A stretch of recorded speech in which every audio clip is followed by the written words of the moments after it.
सम्पूर्ण दर्शक तथा श्रोताहरू सामु आज हामी एउटा अत्यन्तै महत्त्वपूर्ण जानकारी लिएर उपस्थित भएका छौँ। विशेषतः हामीहरूले सधैँ सुन्दै आएको विभिन्न किसिमका पर्वहरूमध्ये बाल चतुर्दशी पर्व, जुन मक्सिर कृष्ण चतुर्दशी, जुन समयको बारेमा सधैँ सुन्दै आइरहेका छौँ र कतिपय घर परिवारमा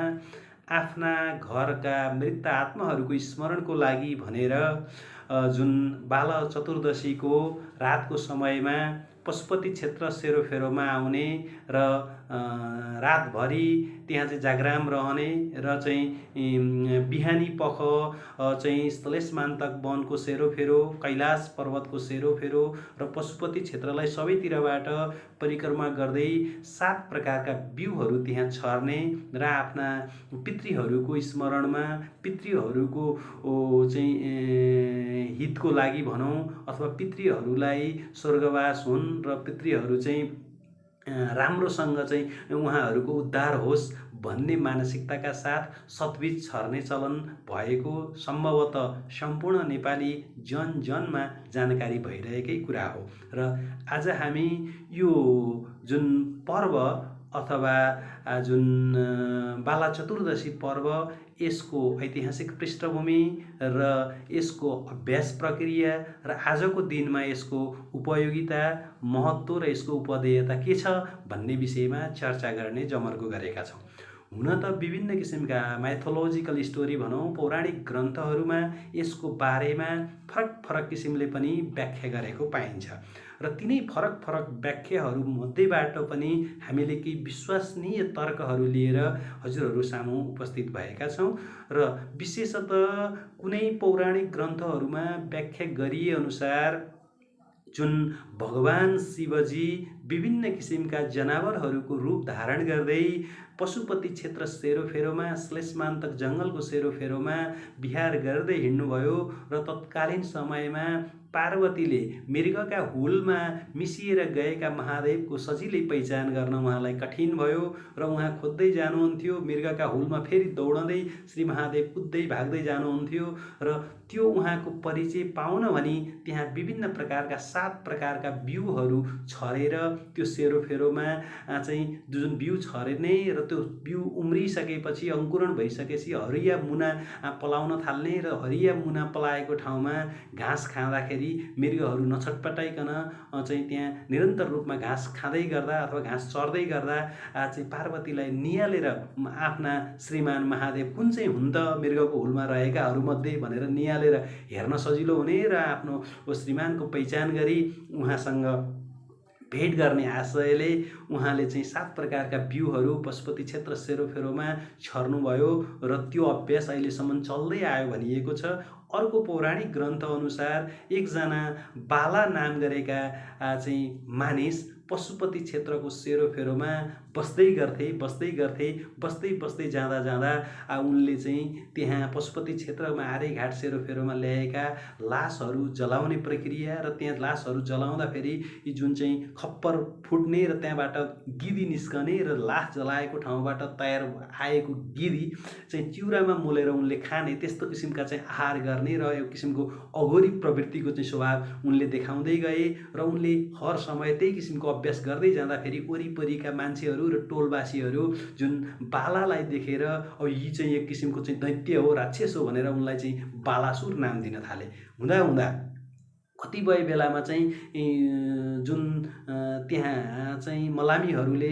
त्यसरी चाहिँ उनलाई वरिपरि आउनबाट जोगाउनको लागि यी चाहिँ छेकेर चाहिँ लास जलाउने किसिमका प्रक्रिया भए। कतिपय बेलामा उनी यसरी चाहिँ मानिसको गिदी खान पल्किसकेका चाहिँ बालाले कतिपय बेलामा चाहिँ मरेका लासहरू नै अपहरण गरेर लगेर चाहिँ त्यसको चाहिँ गिदी प्रयोग गरे भन्ने सम्बन्धका पौराणिक कथाहरूमा कतै कतै व्याख्या गरिएका पनि छन्। यस्ता प्रकारले बालासुर जसले चाहिँ मरेका लासहरूप्रति चाहिँ उनको चाहिँ अमिट छाप र मरेका लासहरूबाट प्राप्त भएको गिरी र चाहिँ चिउरा खाने प्रक्रिया र उनको व्यवहार देखेर त्यहाँका सबै मान्छेहरू त्राही त्राही भए र उनलाई बालासुर नाम गरेको दैत्यको उपनाम दिन थाले र उनलाई चाहिँ दैत्यको रूपमा प्रस्तुत गर्न लागे र सम्पूर्ण टोलवासीहरू, महिलाहरू, बालबालिकाहरू र अन्य व्यक्तिहरू पनि ती बालासुर नाम गरेका दैत्यदेखि सधैँ त्राही त्राही भए र सम्पूर्ण समाजका मानिसहरूले तत्कालीन समयमा बालाका मित्र अत्यन्तै निकटवर्ती र उनका मित्र अथवा मित वृष भन्ने एकजना व्यक्तिलाई तपाईँले कुनै पनि तरिकाले चाहिँ यिनको चाहिँ हत्या गराइदिनु पर्यो, किनकि बालासुरको कारणले गर्दा सम्पूर्ण मानिसहरू त्राही त्राही भए, डरमा परे, त्रासमा परे, तसर्थ यिनलाई मार्ने काम गरिदिनु पर्यो भनेर भनिसकेपछि वृषले पनि अरू सम्पूर्ण चाहिँ भक्तजनहरूको र त्यहाँ स्थानीयवासीहरूको आज्ञालाई शिरोधार्य गर्दै अथवा शिरोपर्य गर्दै एकजना मेरो मितको हत्याको कारणले गर्दा अरू सयौँजना, हजारौँजना, लाखौँजनाको उद्धार हुन्छ भने त्यो पनि म गर्न तत्पर छु भनेर आफ्नो मितको हत्या गर्ने काम गर्नुभयो। जब चाहिँ वृषले आफ्ना बालासुर नाम गरेका दैत्य भनौँ अथवा आफ्ना मित्रको चाहिँ हत्या गरे,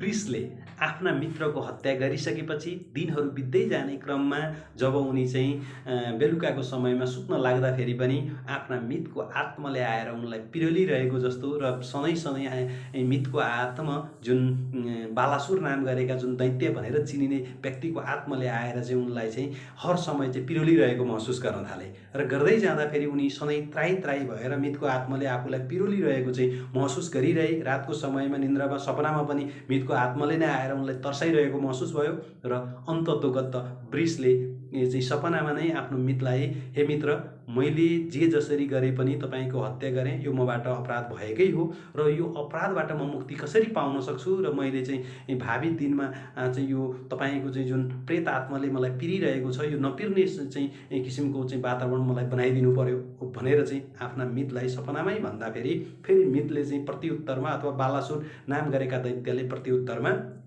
हेर्नुहोस् मित, तपाईँले मेरो हत्या गरि नै हाल्नुभयो, म मरि नै सकेँ, अब त्यो चाहिँ मरेको जीवन फेरि फिर्ता आउन सक्ने सम्भावनै भएन, तसर्थ यो तपाईँले गरेको मित्र हत्याबाट मुक्ति पाउनको लागि जुन तिथिमा अथवा जुन मितिमा, जुन तिथिमा मलाई हत्या गर्नुभएको थियो, जुन मक्सिर कृष्ण चतुर्दशीका तिथिमा तपाईँले यही पशुपति क्षेत्र सेरोफेरोमा रहेको श्लेषमान्तक वन, कैलाश वन लगायतका गुह्येश्वरी यी क्षेत्रदेखि लिएर सबै पशुपति क्षेत्रको पेरिफेरीमा पर्ने गरेर विभिन्न प्रकारका 7 प्रकारका